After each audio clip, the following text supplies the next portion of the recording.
हम किसी राजनीति में नहीं पड़ने वाले, बिल्कुल निष्पक्ष होकर बस ये समझने की कोशिश करेंगे कि आखिर वो कौन सी मनोवैज्ञानिक वजह हैं जो उनके फैसलों को ड्राइव करती हैं।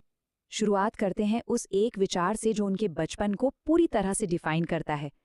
सोचिए, 13 साल की उम्र में न्यूयॉर्क मिलिट्री एकेडमी के सख्त अनुशासन के बीच उनके मन में एक बात गहराई से बैठ गई, दुनिया कमजोर लोगों को कुचल देती है। और सच कहूं तो यही वो सोच है जो उनकी पूरी जिंदगी का सबसे बड़ा साइकोलॉजिकल इंजन बन गई, एक ऐसी सनक जिसने उन्हें हमेशा जीतने के लिए प्रेरित किया। अब इस पूरी मानसिकता को सही से समझने के लिए हम उनके जीवन को 6 अलग अलग हिस्सों में बांटकर देखेंगे। Early life and discipline, the real estate ambition, rise, fall and come back, the political earthquake, presidency and controversies, और आखिर में द अनयील्डिंग लेगेसी।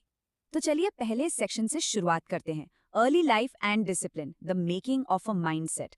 देखते हैं कि कैसे उनके शुरुआती माहौल ने उनके सख्त चरित्र को गढ़ा। ये जानना बहुत दिलचस्प है कि एक ही घर में दो बिल्कुल अलग शख्सियतें कैसे पनपी। एक तरफ डोनाल्ड ट्रंप का बेहद आक्रामक और कॉम्पिटिटिव नेचर था, तो दूसरी तरफ उनके बड़े भाई फ्रेड जूनियर, जो बहुत शांत स्वभाव के थे। फ्रेड जूनियर को शराब की लत लग गई और बहुत कम उम्र में ही उनका दुखद निधन हो गया। इस ट्रेजेडी ने ट्रंप को इतना झकझोर दिया कि उन्होंने उसी पल शराब और सिगरेट से हमेशा के लिए तौबा कर ली और किसी भी कीमत पर सफल होने के अपने इरादे को पत्थर की लकीर बना लिया। 14 जून 1946 को न्यूयॉर्क के क्वींस में उनका जन्म हुआ। फ्रेड और मैरी एन ट्रंप के घर पली बड़ी एक सुख सुविधाओं वाली जिंदगी से निकलकर 13 साल की उम्र में मिलिट्री एकेडमी के कठोर अनुशासन तक पहुंचना, ये सफर साफ दिखाता है कि वॉटन स्कूल ऑफ बिजनेस में कदम रखने से पहले ही उनके इरादों की नींव कितनी मजबूत हो चुकी थी। आगे बढ़ते हैं दूसरे सेक्शन की तरफ, the real estate ambition, conquering Manhattan. यहाँ से देखते हैं कि कैसे उनका ये जुनून बिजनेस की दुनिया में तब्दील हो गया। अब यहाँ एक बहुत बड़ा पॉइंट है, ट्रंप सिर्फ अपने पिता के मिडिल क्लास हाउसिंग बिजनेस को आगे नहीं बढ़ाना चाहते थे, उनका विजन बिल्कुल अलग था। उन्हें बाहरी इलाकों में घर नहीं बनाने थे, बल्कि मैनहट्टन के बिल्कुल बीचों बीच हाई एंड और फ्लैशी लग्जरी की दुनिया का सबसे बड़ा नाम बनना था। इस विजन की पहली बड़ी झलक 1970 के दशक में दिखी, जब न्यूयॉर्क भारी आर्थिक संकट से जूझ रहा था। उन्होंने पुराने कॉमोडोर होटल को टारगेट किया। आलोचकों ने कहा कि यह सरासर पागलपन है, लेकिन उन्होंने किसी की परवाह नहीं की। गवर्नमेंट से टैक्स में छूट ली, बैंकों से लोन पास करवाए और उस पुरानी इमारत को शानदार ग्रैंड हयात न्यूयॉर्क में बदल दिया। और फिर आया 1980 का दशक, जब ट्रंप टावर खड़ा हुआ। चमकदार शीशों और सोने जैसी सजावट से भरी ये इमारत उनके ब्रांड का एक जीता जागता मॉन्यूमेंट बन गई। इसी दौर में इवाना ट्रंप के साथ उनकी शादी हुई और उनके 3 बच्चे हुए, डोनाल्ड जूनियर, इवांका और एरिक।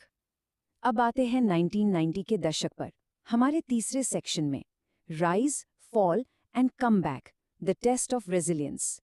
ये वो दौर था जहां एक बहुत बड़े एक्सपेंशन के बाद अचानक सब कुछ ताश के पत्तों की तरह बिखरने लगा।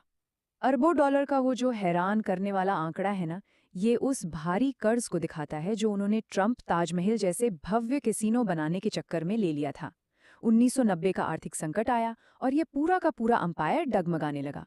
कैसीनो बिजनेस डूब रहा था। इसी दौरान इवाना के साथ उनका तलाक और मार्ला मेपल्स के साथ उनका रिश्ता लगातार अखबारों की सुर्खियां बन रहा था। ऐसे माहौल में मीडिया ने तो जैसे अपना फैसला ही सुना दिया था, ट्रंप फिनिश्ड, मतलब अब वापसी का कोई रास्ता नहीं है।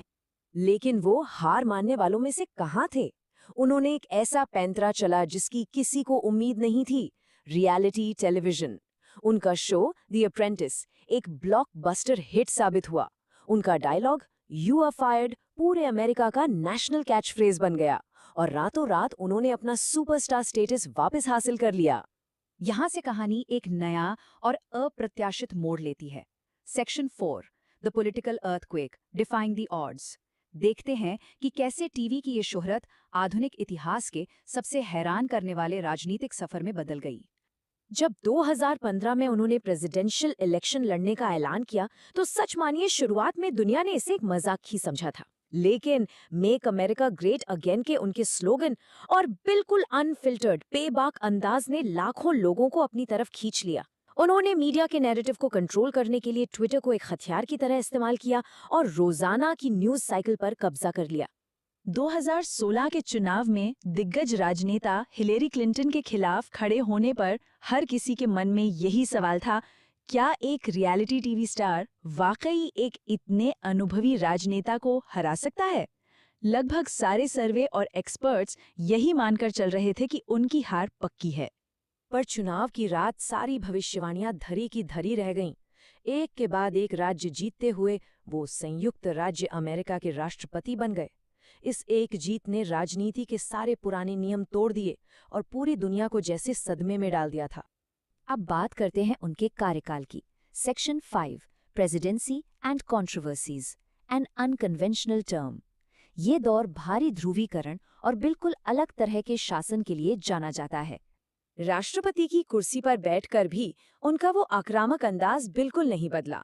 चीन पर कड़ा रुख अपनाना हो, मेक्सिको बॉर्डर पर दीवार बनाने की जिद हो, या आलोचना करने वाले मीडिया को लगातार फेक न्यूज कहना हो, एक तरफ उन्हें एक बेहद मजबूत नेता माना गया, तो दूसरी तरफ एक खतरनाक ताकत जिसने लोगों की राय को दो अलग अलग ध्रुवों में बांट दिया। अगर हम 2020 से जुड़े घटनाक्रम पर नजर डालें तो कार्यकाल का अंत बहुत उथल-पुथल भरा था।